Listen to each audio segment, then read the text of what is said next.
زندگی تم غریبوں کی شادیاں کروانا، غریبوں کے کام میں ہاتھ بٹانا، ساری زندگی محبت و اخوت کا درس دینا، لوگوں سن لو یہ سارے کام اسی وقت قبول ہوں گے جب ان سب کا پیمانہ اور ان سب کی اصل تم مصطفیٰ کو مانو گے، مدینے والوں کو مانو گے۔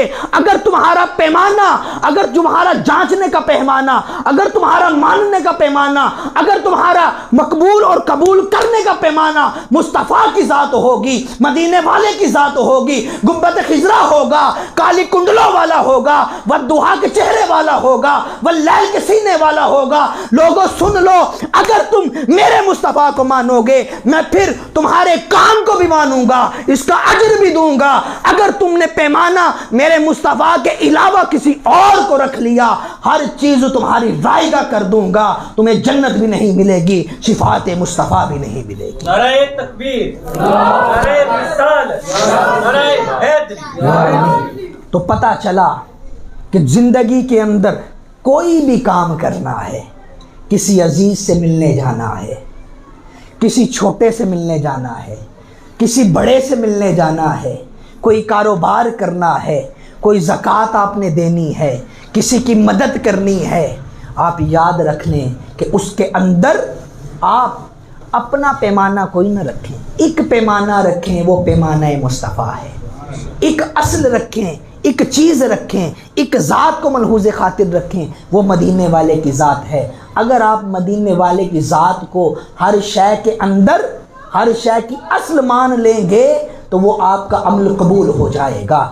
اگر مدینے والے کو ہر شے کی اصل نہ مانیں گے تو پھر یاد رکھیے گا کہ ابو جہل بھی تھا، ابو لہب بھی تھا، انہوں نے لوگوں کی اپنے تھرو، اس وقت جو سردار تھے کرتے تھے کام، برے کام کیے، اچھے کام بھی کوئی کیے ہوں گے، لیکن ان کے اچھے کاموں کا آج تک ذکر نہیں ملتا۔ کیوں نہیں ملتا؟ کہ انہوں نے مصطفیٰ کو اپنا نہیں مانا، اور جنہوں نے مصطفیٰ کو اپنا مان لیا ان کے آج تک کسی برے کام کا ذکر نہیں ملتا، کوئی ایسی بات نہیں ملتی جس کی وجہ سے ہم سوچ میں پڑ جائیں کہ یار انہوں نے یہ کام کیا ہے۔ جنہوں نے مصطفیٰ کو مان لیا وہ بلال بن گئے، جنہوں نے مصطفیٰ کو مان لیا وہ صدیق بن گئے، جنہوں نے مصطفیٰ کو مان لیا وہ فاروق بن گئے، جنہوں نے مصطفیٰ کو مان لیا وہ عثمان بن گئے، جنہوں نے مصطفیٰ کو مان لیا وہ شیر خدا بن گئے، اور جنہوں نے مصطفیٰ کو مان لیا وہ طاہر القادری بن گئے۔ ایک بات یاد رکھیے گا، یہ میرے قائد نے یہ فرمایا ہے، وہ جو بھی ہیں وہ مصطفیٰ کے نالین کے تقدس سے ہیں۔ ایک بات یاد رکھ لیں، اپنے دلوں کے اندر یہ پیغام آج محفوظ کر کے جائیں کہ آپ نے ہر کام کے اندر مصطفیٰ صلی اللہ علیہ وآلہ وسلم کو یاد رکھنا ہے، اللہ کی رضا کو یاد رکھنا ہے۔ اللہ تبارک تعالیٰ آپ کو اور ہمیں اس صبر اعمال پر، ان ساری باتوں پر عمل کرنے کی توفیق عطا فرمائے۔ وما علینا الا البلاغ المبین۔ مصطفیٰ جانے رحمت لاکھوں سلام، شمع بز میں ہدایت پہ لاکھوں سلام، شمع بز میں